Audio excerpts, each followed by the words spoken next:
Когда ты выходишь на улицу одного из самых опасных городов мира, первое, что бросается в глаза — подвешенные через провода кроссовки. Это не детская шалость, не рекламный ход, а тревожный знак. Здесь существует группа, у которой свои правила. Когда мы приехали, нас попросили сначала остаться в машине, сопровождающий пошел переговорить с местными, и только после встречи нас пропустили. Как будто мы входили в чужое государство. В таких районах ты гость, даже если просто проходишь мимо. Контур власти здесь иной. Власть государства уступает властью квартала. Местная крыша, группировка, хозяин улицы — все это не метафоры, а жесткая реальность. Прохожие знают, неподнятые руки и молчание — лучший выбор. Телефон в кармане может означать вызов или проверку. Сами жители сообщают, если тебя остановили без сопровождения, считай, ты уже в игре. И часто она заканчивается не разговорами. Здесь вы не увидите полиции на каждом углу, не увидите яркого освещения или камер. Вы увидите провода, кроссовки, машины, притормаживающие у перекрестков, и взгляд прохожего, бросившегося в сторону безопасности. Это окраины городов, где даже свет воспринимается как роскошь. И эта тень на районе — первое впечатление, которое остается. Когда ты в зоне, ты уже не турист, ты наблюдатель, и город наблюдает тебя. Внутри этой тени формируется ощущение, ты оказался в пространстве, где правила переписаны, и ты еще не получил инструкцию. В стране, где официальные цифры спорны, независимые наблюдатели фиксируют десятки убийств на 100 тысяч жителей. Одно из самых высоких значений в мире. Насилие перестает быть аварией и становится ежедневной вероятностью. Люди выходят на улицу, зная, что за углом может быть требование денег у молодого с пистолетом. Молча, быстро и без объяснений. Истории реальные. Человек идет в магазин, думает, что просто купит хлеб, его останавливают, пистолет в лоб, сотрясение мозга, никакой защиты, деньги украдены. Мотоциклы — главный транспорт в зонах, где улицы узкие, свет минимален и засаду ставят легко. Военные получили указание не ездить ночью, потому что охота идет. У полиции нет флага, над которой она стоит. Насилие становится валютой отношений. Защита это не гарантирована, ее нужно купить или заслужить. Когда преступление совершается и остается безнаказанным, в большинстве случаев государство теряет не только контроль, но и доверие. Свыше 90% убийств остаются нераскрытыми. Насилие — это не просто статистика, это ежедневный фон. Жизнь под защитой оружия значит, что каждый шаг проверяется, каждая остановка может быть ловушкой, каждый взгляд — сигналом. И в этом мире миллионы людей живут не вне риска, они живут в нем. Есть районы, куда не заходит полиция или заходит очень редко. Их контролируют не органы государства, а локальные лидеры, группировки с автоматами, правила которых не прописаны в Конституции, но действуют эффективно. Эти зоны — промежуток между городом и законом. Жители рассказывают, когда мы зашли в один из таких районов, сначала сопровождал местный решала, потом нас провели дальше, будто граница между законным городом и фавелой не просто появилась, а стала стеклянной стеной, которую мы пересекли без паспорта. Полиция и службы безопасности либо коррумпированы, либо не рискуют, либо заняты чем-то другим. В этих районах государство — гость, а не хозяин. Такая ситуация рождается из институционального вакуума. Несоответствие между тем, как должно быть по закону, и тем, как есть на деле, создает среду, где начинают действовать другие правила: платить за безопасность, скрываться от патрулей, доверять не полиции, а смотрящему. Люди выбирают выживание, а не закон. Живая улица без полиции — это улица, где контроль зависит от баланса сил. Кто громче, быстрее, под рукой с оружием, тот и управляет. И каждый местный знает, ты сам отвечаешь за себя.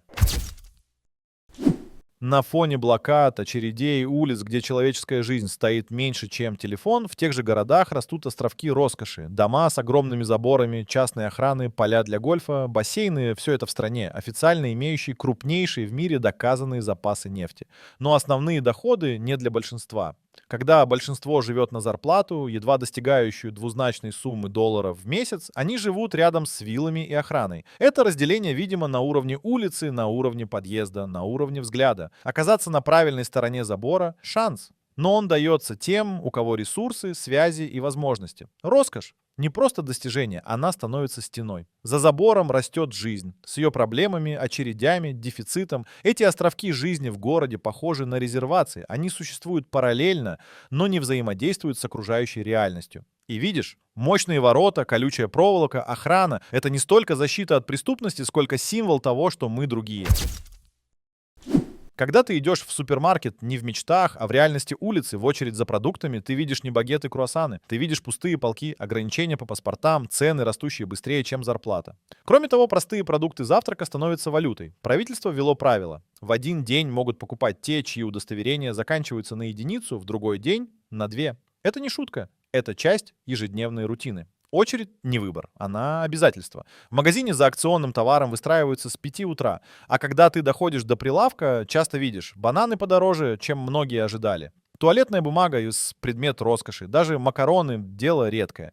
Нефть выдает богатство страны, но ее не видят прилавки. Из-за зависимости экономики от экспорта сырья и падения цен, деньги в карманах людей теряют вес, а товары исчезают. Производство сокращено, импорт ограничен, диаспора уходит. В супермаркете ты видишь не только продукты, ты видишь последствия экономического коллапса. Жизнь в таком магазине– это баланс между тем, что нужно, и тем, что еще можно купить, понимая, что завтра может быть хуже. И этот магазин говорит больше, чем цифры на бумаге. Венесуэла– одна из немногих стран, где преступные группировки действуют не как подполье, а как альтернативная власть. Их называют мегабандами. Это хорошо организованные структуры с четкой иерархией, вооружением и территориями влияния. У каждой в России свои районы, свои законы, свои цели. Типичная мегабанда контролирует не только улицы, но и людей. Они взимают налоги с местных торговцев, решают бытовые споры, организуют праздники и раздают продукты бедным, укрепляя поддержку населения. Но это только фасад. Основная деятельность– наркотрафик, вымогательство, похищение, грабежи и вооруженные налеты. Банды существуют десятками лет. Некоторые были созданы в тюрьмах, где лидеры получили влияние и уже оттуда управляли районами. Такие промыслы организуют преступления даже за решеткой, а их авторитет распространяется дальше, чем руки полиции. Часто сами тюрьмы находятся под контролем банд, а не государства. На улицах бойцы мегабанд используют автоматическое оружие, гранаты, бронированные автомобили. Их численность варьируется от десятков до сотен человек. Они ведут настоящие бои между собой за контроль над маршрутами наркотиков и рынками. Полиция, оказавшись между двумя сторонами, зачастую уходит, не вступая в конфликт. Жители знают своих покровителей по именам и голосам. Дети вырастают на улицах, где не полиция, а авторитет, а бандит, который помогает маме с лекарствами. И так формируется параллельное общество, где мегабанда– это и власть, и экономика, и защита. В некоторых районах Венесуэлы складывается ощущение, что государство закончилось, а началась другая система. Эти места как анклавы, живущие по своим правилам. Там нет официальной полиции, но есть вооруженные патрули. Нет судов, но есть свои законы. Нет чиновников, но есть лидеры, которых боятся и уважают. Такие районы называют баррио. Они построены хаотично, на склонах холмов, где дома стоят друг на друге, а улицы– это узкие тропы. В этих местах живут миллионы, и именно там концентрируется бедность. Отсутствие инфраструктуры, работы и перспектив порождает альтернативу– контроль преступных группировок. Местный смотрящий решает, кому можно продавать, кому можно въезжать, а кто получит предупреждение. Он же может помочь с едой, с лечением, с решением конфликтов. Но если кто-то нарушит местный порядок, наказание следует мгновенно. Судов не будет, только действия. Внешне эти районы могут напоминать обычные кварталы. Вывески, футбол на пустыре, лавки с фруктами. Но за этой ширмой тотальный контроль. Люди боятся говорить с чужими. Они смотрят в пол и отвечают односложно. Жить в таком районе значит быть под постоянным наблюдением. Здесь все решается не законами страны, а авторитетами. И если ты ошибешься, тебя не спасут ни полиция, ни суд. Только молчание и подчинение. Венесуэла богата природными ресурсами, нефтью, газом, золотом. Но именно золото и наркотики становятся основой теневой экономики. В отдаленных районах, особенно на юге, незаконная добыча золота процветает. Здесь работают десятки тысяч людей без лицензий, в тяжелых условиях под контролем вооруженных формирований. Золото вывозится через границу, контрабандой, при участии криминальных групп и, как утверждают международные отчеты, при молчаливом согласии некоторых чиновников. Деньги от золота не идут в бюджет. Они идут на оружие, на подкуп, на укрепление власти. Параллельно развивается наркотрафик. Венесуэла стала транзитной точкой для перевозки кокаина из Колумбии в другие страны. Используются небольшие самолеты, катера, мотоциклы. По данным разведывательных агентств, контролируют маршруты не только банды, но и отдельные элементы из силовых структур. Контроль над золотыми шахтами часто ведут именно преступные группировки. Они собирают налоги с шахтеров, предоставляют охрану и устанавливают правила. За неповиновение– наказание. Были случаи, когда целые лагеря сжигались, если кто-то выступал против. Таким образом, ресурсы, которые могли бы развивать страну, становятся топливом для мафии. Они укрепляют не экономику, а криминальные кланы, создавая парадокс. Чем богаче земля, тем беднее ее народ. Коллективы — это не просто уличные банды. Это полувоенные формирования, которые изначально создавались как опора правительства. Они вооружены, организованы, получают поддержку и считаются частью политической системы. Официально их задача — защита революционных ценностей. На деле контроль над районами, подавление протестов, поддержание власти. Они действуют без формы, но с оружием. Часто на мотоциклах, в масках, с флагами. Именно коллективы появляются во время уличных беспорядков и митингов. Они разгоняют толпы, захватывают активистов, устраивают рейды по квартирам. Их не задерживает полиция, их не судят. Они вне системы, но в то же время часть режима. Местные жители воспринимают их с тревогой. Они появляются внезапно, могут избить или задержать без объяснений. Люди стараются не попадаться им на глаза. Даже когда коллективы действуют открыто, полиция отходит в сторону. Эта модель делает границу между государством и мафией размытой. Коллективос — инструмент власти, но и угроза гражданскому обществу. Их существование говорит о том, что официальная сила все чаще передает функции насилия внеправовым структурам. Венесуэла — страна с крупнейшими запасами нефти в мире. Больше, чем у Саудовской Аравии или России, но при этом одна из самых бедных по уровню жизни населения. Как так вышло? Все началось с нефти, как основной статьи дохода. Когда цены на нефть росли, страна процветала. Деньги вкладывались в соцпрограммы, строительство, медицину. Но экономика стала полностью зависеть от одного ресурса. С падением цен на нефть доходы резко сократились. Правительство не смогло адаптироваться. Началась гиперинфляция, дефицит, рост безработицы. Национализация ключевых отраслей привела к снижению производства. Местные валюты обесценились. За $1 стали давать миллионы боливаров. Люди потеряли сбережения, предприниматели уезжали, импорт товаров стал невозможен. Все это происходит на фоне огромных нефтяных залежей. Но технологии устарели, инфраструктура разрушена, коррупция везде. Нефть есть, а бензина нет. Люди часами стоят в очереди, чтобы заправиться, хотя добыча ботан под ногами. В Венесуэле существует парадокс, который невозможно объяснить логикой свободного рынка. Бензин стоит копейки, а туалетная бумага как предмет роскоши. Это не ирония, это часть повседневной реальности. На заправке можно получить целый бак топлива за сумму, эквивалентную 1 центу. Местные нередко просто забывают платить, сотрудники пожимают плечами и улыбаются. Это результат государственной политики, по которой нефть — достояние народа. Но такая модель работает только на бумаге. В реальности же субсидии убивают рынок, создают дефицит и стимулируют черный рынок. В то же время базовые товары — туалетная бумага, мыло, рис — становятся недоступными для большинства. 1 рулон бумаги может стоить $7, то есть около 80% от средней зарплаты.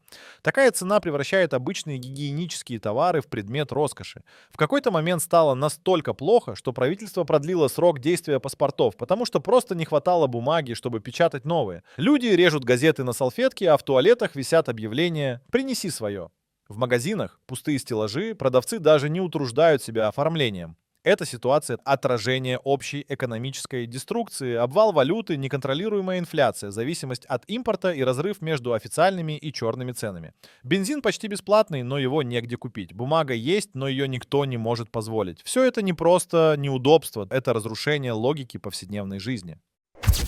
Граница между политической властью и организованной преступностью в Венесуэле стирается. Многие эксперты и правозащитные организации утверждают, государственные структуры не только не борются с мафией, но и часто с ней сотрудничают. Вооруженные формирования, такие как коллективос, открыто поддерживаются правительством. Их задача — подавление протестов и удержание контроля в районах. Они действуют без формы, но с оружием и полной свободой. Это уже не просто криминал, это инструмент режима. Коррупция пропитывает каждый уровень. Чтобы получить паспорт, записаться в детский сад, устроиться на работу, нужны связи, взятки, договоренности. По данным международных расследований, некоторые высокопоставленные чиновники вовлечены в схемы отмывания денег, контрабанду золота и наркотиков. Чиновники, получающие зарплату в долларах, живут в охраняемых резиденциях. Их дети учатся за границей, в то время как большинство населения не может позволить себе даже сахар. И все это охраняется системой, где закон стал инструментом наживы, а не защиты. Существование мафии в Венесуэле — это не временное явление, это встроенный элемент власти. Люди перестают видеть разницу между чиновником и криминальным лидером, потому что оба требуют отката за решение проблемы. Власть здесь не гарантия, а источник дохода. Баррио — это венесуэльский аналог фавел. Переводится просто как район, но по сути это трущобы. Местность, где дома стоят друг на друге, улицы настолько узкие, что по ним трудно пройти вдвоем, а жизнь — это борьба за выживание. Именно здесь живет большая часть бедного населения. Это районы без асфальта, без канализации, без регулярного электроснабжения. Люди строят дома из подручных материалов, сами тянут провода, делают крыши из жести. Никаких документов на землю, никаких разрешений, просто выживание. Жизнь в барио — это жизнь под постоянным давлением. Работы нет, зарплаты ничтожны. Выбор у детей прост. Либо учеба, которую нельзя себе позволить, либо улица, где можно заработать с оружием в руках. Преступность здесь не бунт, а способ выжить. Каждое барио имеет своего смотрящего. Он решает, кто заходит, кто уходит, кто будет наказан. Полиция сюда не заходит, если только не с крупной операцией. Люди решают свои проблемы внутри по своим правилам. Несмотря на все это, здесь есть жизнь. Люди женятся, играют в футбол, растят детей. Барио — это не просто бедность. Это город в городе, со своей системой, своей болью и своей логикой.